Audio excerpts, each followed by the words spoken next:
찬양받기 합당하신 하나님께 영광의 박수 올리겠습니다.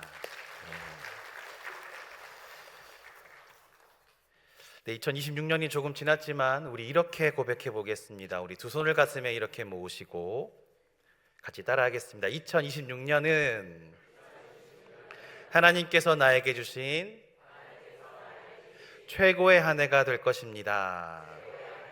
아멘. 다시 한번 고백해 보겠습니다. 2026년은 하나님께서 나에게 주신 최고의 한 해가 될 것입니다. 아멘. 이제 받은 은혜 우리 옆에 분들에게 나누겠습니다. 2026년은 하나님께서 당신에게 주신 최고의 한 해가 될 것입니다. 아멘. 아멘. 올 한 해 그렇게 살아가시기를 간절히 소망합니다. 아멘. 이 시간 은혜 받는 자리라는 제목으로 하나님 말씀 나누고자 합니다. 기초세례 문답에 보면 사람의 제1되는 목적이 무엇인지를 말씀하고 있습니다. 사람의 제1되는 목적, 바로 하나님을 영화롭게 하고 영원토록 하나님을 즐거워하는 것입니다. 즉 우리의 삶을 통하여서 하나님을 찬양하며 하나님께 영광 돌리는 것이다 라고 하는 것이죠. 그렇다면 예배란 무엇일까요? 예배 또한 하나님을 찬양하고 하나님을 경배하며 하나님을 높이는 것입니다. 그렇습니다. 우리가 지어진 목적과 예배의 의미가 같습니다.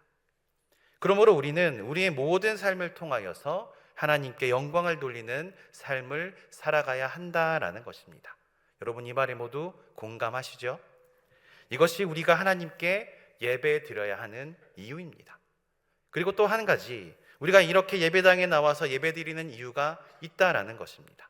우리가 예배드리러 나오는 이유에 대해서 누가 정해주지도 않았는데도 우리는 항상 이렇게 대답합니다. 은혜 받기 위해서, 은혜 받기 위해서. 우리가 예배드리는 이유는 바로 하나님께 온전한 영광을 돌리기 위해서이며 또한 이를 통해서 주시는 은혜를 받기 위해서입니다. 한마디로 바로 이곳이 하나님께 영광을 돌리는 자리이면서 은혜를 받는 자리다라는 것입니다. 저는 오늘 말씀 제목처럼 이 은혜 받는 자리에 대해서 조금 더 집중해서 말씀을 전하고자 합니다. 지금 우리가 왜 교회에 나와야 하며 왜 예배를 드려야 할까요? 은혜 받는 자리이기 때문에 그렇습니다. 우리가 예배를 사모해야 하는 이유도 마찬가지입니다. 제가 이렇게 얘기하면 아니 무슨 은혜 받는 자리가 따로 있냐라고 하시는 분들 계실 수 있습니다. 그럴 수 있습니다. 그런데 여러분 은혜 받는 자리가 있다라는 것입니다. 잘 생각해 보시기 바랍니다. 우리가 은혜를 받기 위해서 가장 적합한 장소를 찾는다면 어디이겠습니까? 교회입니다. 예배당입니다. 왜요? 은혜 받을 준비가 다 되어 있는 곳이기 때문입니다. 예배위원들이 예배를 준비하고 예배 인도자가 예배를 인도하고 찬양대가 찬양으로 하나님께 영광을 돌리며 설교자가 하나님 말씀을 선포하고 다 함께 기도하고 다 함께 찬양하는 곳 어디입니까? 교회입니다. 여러분 이 말은 꼭 교회다라는 말은 아닙니다. 다른 어느 곳보다 예배 드리는 것에 집중을 할 수 있는 곳, 은혜 받을 준비가 되어 있는 곳, 그곳이 교회이며 그곳이 바로 은혜 받는 자리다라는 말씀입니다. 하나님 말씀에 조금 더 집중할 수 있는 곳, 다른 유혹들에 넘어가지 않고 하나님께만 좀 더 집중할 수 있는 곳, 물론 다른 기도 자리나 골방도 다 좋습니다. 하지만 교회, 이 예배당만큼 은혜 받기 좋은 장소는 없다라는 것이죠. 그러면서 이런 생각을 해보았습니다. 성경에서 이 은혜 받는 자리에 있음으로 말미암아 복을 받은 사람은 누가 있을까? 그 장소에서 은혜 받은 사람은 누가 있을까? 수많은 장소가 있지만 저는 오늘 본문에 두 장소를 중심으로 말씀을 전하고자 합니다. 첫 번째 장소는 드로아 지역의 집회 장소이고 두 번째 장소는 고넬료의 집입니다. 먼저 드로아 지역의 집회 장소입니다. 우리 사도행전 20장을 미리 펴놓으시기 바랍니다. 사도행전 20장입니다. 바울이 마지막 3차 전도 여행을 마무리 짓는 그런 상황 속에서 이 고린도 지역에서 배를 타고 에베소로 가려는 그 시점에 자신을 죽이려는 암살자가 있다라는 정보를 듣게 됩니다. 그래서 배를 타지 않고 급하게 육로로 돌아오게 되죠. 이에 바울은 자신이 복음을 전한 곳 한 곳씩 한 곳씩 거쳐서 돌아오게 됩니다. 그러면서 예루살렘까지 동행하는 사람들과 만날 곳을 정하게 되는데 그곳이 바로 드로아입니다. 바울은 이곳을 그냥 지나칠 수가 없어서 잠시 머물면서 하나님 말씀을 전하게 됩니다. 여기가 바로 드로아 집회 현장입니다. 당연히 많은 사람들이 모여서 이 바울이 전하는 복음을 들었습니다. 그렇게 해서 집회의 마지막 날이 되었죠. 바울은 이제 내일이면 떠나야 하기에 마지막 집회인지라 더욱더 열심을 다해서 정성을 다해서 하나님의 말씀을 선포합니다. 이곳에서 우리가 잘 아는 한 사람이 등장을 하죠. 바로 유두고라는 청년입니다. 이 유두고라는 청년은 바울이 전하는 말씀을 잘 듣고 은혜를 잘 받았습니다. 그런데 바울의 설교가 점점 더 길어지자 곧 피곤함이 몰려왔죠. 낮에 열심히 일했기에 몹시 몸이 고단하여서 쏟아지는 졸음을 이겨낼 수 없었던 것입니다. 또한 8절에 보면 이렇게 말씀하고 있습니다. 우리가 모인 윗다락에 등불을 많이 켰는데, 당시에는 전기가 없이 기름으로 불을 켰고 그 방에 많은 등불이 있기에 공기가 매우 탁했을 수도 있습니다. 그래서 더 졸릴 수 있었죠. 그렇게 잠을 이기지 못해서 졸게 되었습니다. 그런데 하필 유두고가 있던 장소가 창 쪽이었다라는 것이 문제였습니다. 유두고는 창에 걸터 앉아 졸았기에 그만 밑으로 떨어진 것입니다. 높이는 3층 높이였습니다. 그 내용이 오늘 본문인 사도행전 20장 7절부터 9절까지의 말씀입니다. 여러분, 그 유명한 바울이 와서 설교를 하는데 졸 수 있습니다. 그럴 수 있습니다. 그런데 안타깝게도 그 졸음 때문에 죽음에 이르게 되었습니다. 그렇게 왜 하필 창터에 걸쳐 앉았냐라고 생각하시는 분들도 있으시겠죠.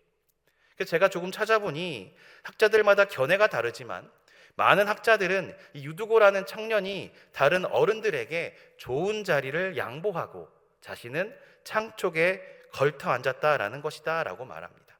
또한 공기가 너무 탁했기 때문에 맑은 공기를 마시고자 창 쪽으로 갔을 것이다 라고 말을 합니다. 무슨 말이냐면 학자들은 이 청년이 존 것에 집중한 것이 아니라 어쩌다가 창문 쪽으로 갔을까에 더 초점을 맞추었다라는 것입니다. 한마디로 유두고가 말씀을 듣는 것이 싫어서 일부러 창 쪽으로 간 것이 아님을 말씀하고 있는 것이죠. 그랬기에 유두고가 떨어졌을 때 바울이 바로 내려가서 유두고를 위해서 기도한 것입니다. 여러분, 밤이 깊도록 계속되는 그 뜨거운 집회 말씀 현장 속에서 사람이 죽게 되었다면 그것보다 더 큰 혼란과 환난은 없을 것입니다. 하나님 말씀을 듣던 많은 사람들이 동요되었고 은혜의 설교가 중단되고 말았습니다. 여러분, 오늘 이 예배 가운데 갑자기 큰 소란이 일어난다면 당연히 예배가 엉망이 되겠죠. 큰 혼란으로 인해 이 은혜의 자리가 혼란의 자리가 될 것입니다. 그런데 오늘 말씀에서 이런 소란 속에서도 바울은 밑으로 속히 내려와서 유두고를 안고 기도합니다. 여기서도 학자들은 유두고가 아직 죽지 않았고 사도 바울이 인공호흡을 해서 살린 것이 아니냐라고 주장하는 학자들도 있습니다. 그런데 사도행전을 쓴 누가의 직업 무엇인 줄 아십니까? 누가의 직업은 의사입니다. 의사인 누가도 그 자리에 있었다라는 것이죠. 그런 의사가 이런 말씀을 하고 있습니다. 9절 말씀 마지막 부분입니다. 3층에서 떨어지거늘 일으켜보니 죽었는지라. 숨이 끊어졌다라는 것입니다. 그 순간 바울은 바로 내려가서 유두고를 위해서 기도하였고 놀랍게도 유두고가 다시금 살아나는 기적이 일어난 것입니다. 말씀 집회 중에 엄청난 방해 요소도 있었지만 죽었던 사람을 살리는 기적을 통해서 다시금 은혜의 분위기로 전환이 된 것입니다. 여기서 여러분, 우리는 이 유두고의 이름의 뜻을 살펴보아야 합니다. 유두고의 이름의 뜻 무엇인지 아십니까? 복되다, 다행이다 라는 뜻을 가지고 있습니다. 바울을 통해 다시 살아난 기적을 체험한 유두고는 그의 이름대로 복되고 다행스럽게 기적을 경험한 것입니다. 이러한 사건이 일어난 후에 사람들의 반응은 더욱더 뜨거워졌을 것입니다. 하나님 말씀에 더 집중하였을 것입니다. 이게 성경은 이렇게 기록하죠. 우리 12절 말씀 같이 읽어보도록 하겠습니다. 12절 말씀입니다. 시작. 사람들이 살아난 청년을 데리고 가서 적지 않게 위로를 받았더라. 아멘. 이 사건을 통해 많은 사람들이 위로를 받았고 은혜를 체험했다라는 것입니다. 여러분, 오늘 말씀의 유두고는 죽었다가 살아나는 기적을 경험하였습니다. 어떻게 이런 경험을 할 수 있었을까요? 저는 이렇게 생각합니다. 유두고가 은혜 받는 자리에 있었기 때문이다. 이 은혜 받는 자리에 유두고가 없었다면 이러한 기적을 경험하지 못했을 것입니다. 은혜 받는 자리에 있었기에 유두고는 놀라운 기적을 경험한 것이죠. 또한 주위에 있던 많은 사람들도 이 기적을 자신의 눈으로 직접 목격합니다. 그 이유는 바로 무엇입니까? 은혜 받는 자리에 있었기 때문입니다. 그렇습니다, 여러분. 그래서 은혜 받는 자리에 있는 것이 중요한 것입니다. 우리가 왜 예배를 사모하고 하나님 말씀을 사모하며 은혜 받는 자리를 사모해야 합니까? 당연합니다. 은혜 받는 자리이기 때문에 그렇습니다. 물론 우리 모두에게 은혜의 자리가 아닐 수도 있습니다. 피곤한 자리, 졸린 자리일 수도 있습니다. 그래서 졸 수도 있고 피곤해서 졸 수도 있습니다. 그래도 여러분, 이 은혜 받는 자리를 놓치지 마시기 바랍니다. 우리 옆에 분들에게 이렇게 고백하겠습니다. 은혜 받는 자리 놓치지 마십시오. 아멘. 다음 두 번째 장소는 고넬료의 집입니다. 우리 사도행전 10장을 펴도록 하겠습니다. 사도행전 10장입니다. 이 고넬료는 로마 군대의 백부장입니다. 백부장은 100명의 군인들을 거느리고 있는 로마의 지휘관이죠. 그에 대해서 성경은 이렇게 설명하고 있습니다. 사도행전 10장 1절 2절 말씀인데 우리 같이 한번 읽어보도록 하겠습니다. 사도행전 10장 1절 2절 말씀입니다. 시작. 가이사랴에 고넬료라 하는 사람이 있으니 이달리아 부대라 하는 군대의 백부장이라. 그가 경건하여 온 집안과 더불어 하나님을 경외하며 백성을 많이 구제하고 하나님께 항상 기도하더니. 아멘. 이방인이면서 로마 사람이었던 고넬료.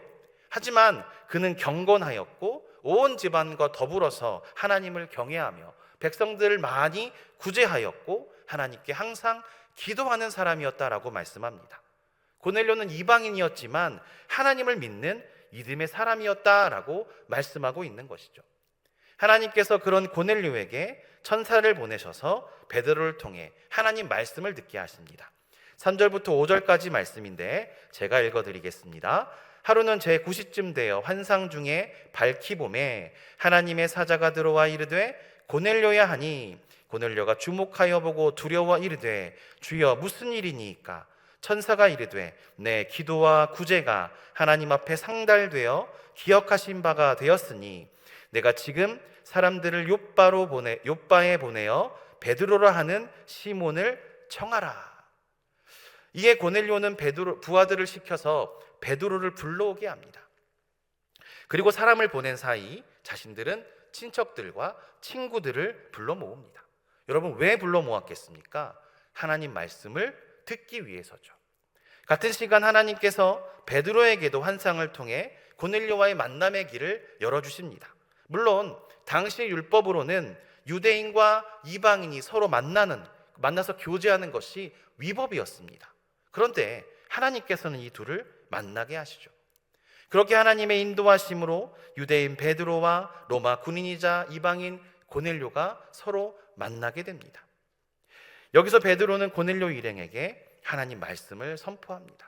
여러분, 그러자 어떤 일이 일어납니까? 그 자리에 있는 모든 사람에게 성령이 임했다라고 말씀하고 있습니다.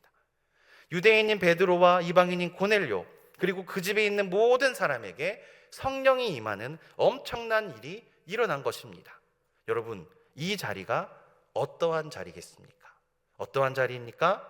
은혜 받는 자리입니다.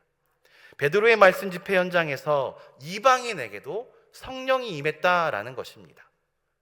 여기서도 저는 조금 다른 시선으로 말씀을 보았는데 베드로와 고넬료가 아닌 그 주변 사람들에게 조금 집중해 보았습니다. 여러분, 이 고넬료의 집에 초청된 사람들은 누구입니까?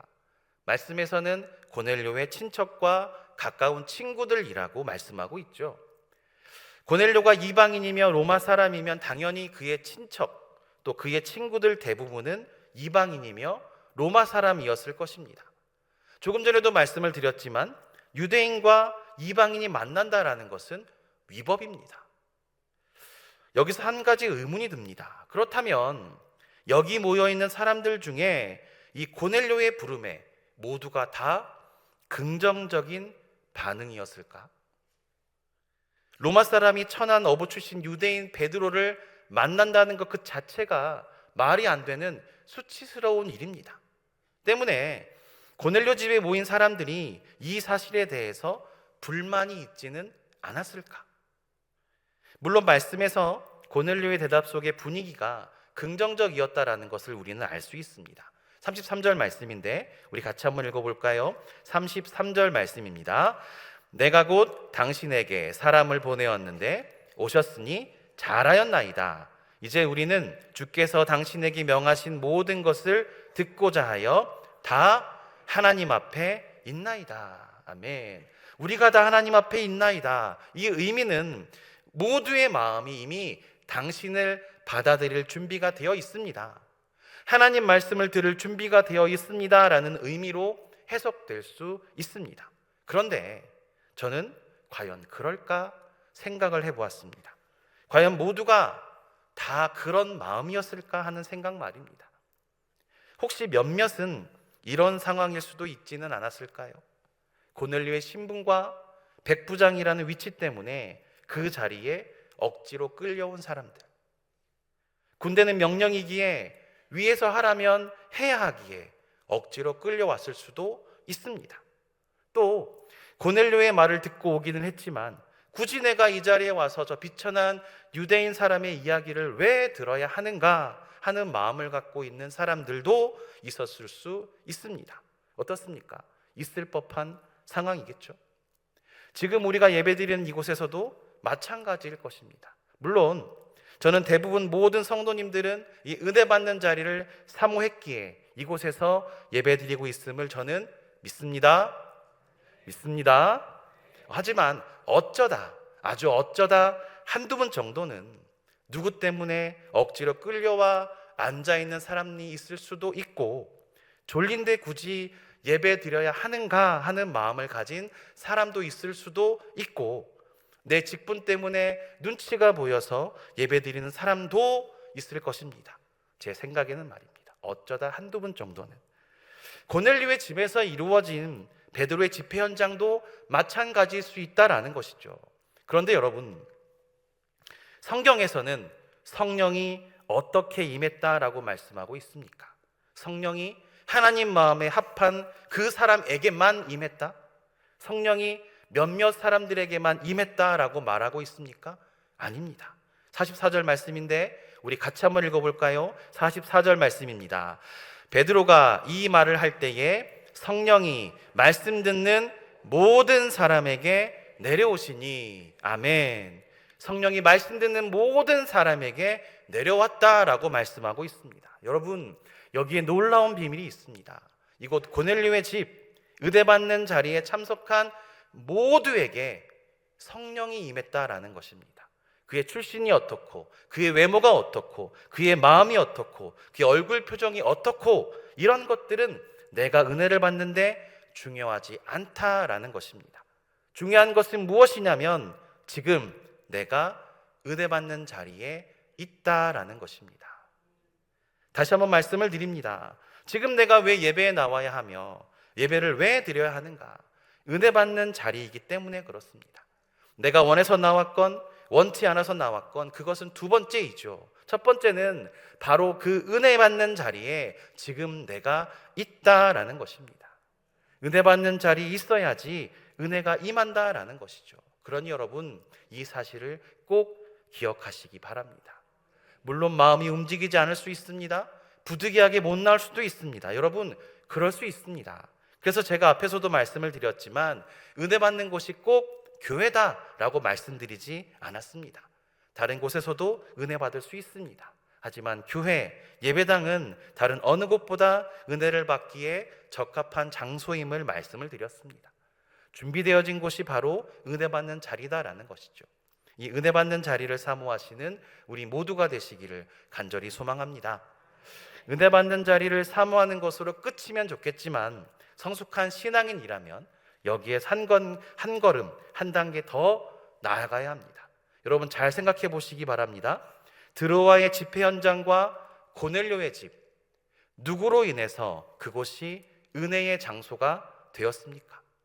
하나님이 함께 하시는 바울로 인해서입니다. 하나님이 함께 하시는 베드로와 고넬료로 인해서입니다. 하나님께서 이들을 사용하셔서 각각의 장소가 은혜의 장소가 되었다라는 것입니다. 하나님께서 바울을 위하여 드로아 집회 현장에 복을 내리심으로, 은혜를 내리심으로 죽었던 유두고가 살아났다. 그리고 그 집회가 더욱더 은혜로워졌다. 하나님께서 고넬료와 베드로를 위하여 그 집에 복을 내리심으로 그 자리에 있던 모든 사람에게 성령이 임하였다. 아멘. 그렇습니다. 내가 하나님의 사람으로 하나님 자녀답게 살아간다면 내가 있는 모든 장소, 내가 있는 모든 곳이 복을 받는 장소가 된다라는 것입니다.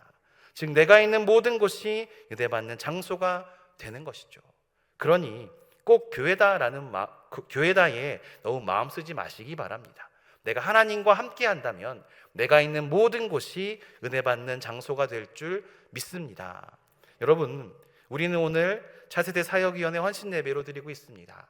우리 한 사람 한 사람 교사로, 리더로 부르심을 받았습니다. 우리 성도님들 또한 각자의 자리에서 리더로 영향력을 전하는 사람으로 부르심을 받았습니다. 그 영향력은 우리의 자녀들에게, 우리의 차세대들에게, 그리고 우리 모두에게 그대로 이어지게 되어 있다라는 것입니다. 여러분, 이러한 영향력은 말로 시작되지 않습니다. 이 영향력은 삶으로 흘러갑니다. 아이들은 우리가 말하는 신앙보다 우리가 살아내는 그 신앙을 눈으로 본다라는 것이죠.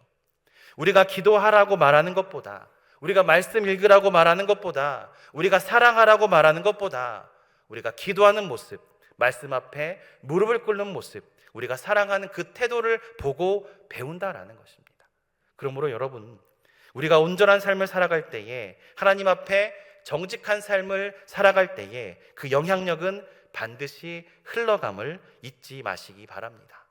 내가 하나님의 사람으로 온전히 살아간다면 내가 있는 모든 곳이 은혜의 자리, 은혜의 장소가 된다라는 것입니다. 오늘 말씀에 바울처럼, 베드로처럼, 고넬료처럼 이 사람들로 인하여서 그 자리에 있는 모든 사람에게 기적이 일어나고 성령이 임하였습니다. 여러분, 이제 내가 이런 사람이 되어야 합니다. 나로 인해서 내가 있는 모든 곳이 복을 받아야 합니다. 내가 있는 모든 곳이 은혜 받는 자리가 되어야 합니다. 다들 어려운 시기라고 말하지만 주시는 은혜는 막을 수 없습니다. 나를 통해, 그리고 우리를 통해 곳곳마다 하나님의 은혜가 전해지기를 소망합니다. 그렇게 살아가시는 우리 모두가 되시기를 간절히 소망합니다. 우리 마지막으로 같이 고백해 보겠습니다. 내가 있는 모든 곳이 은혜의 자리입니다. 다시 한번요. 내가 있는 모든 곳이 은혜 받는 자리입니다. 아멘. 기도하겠습니다.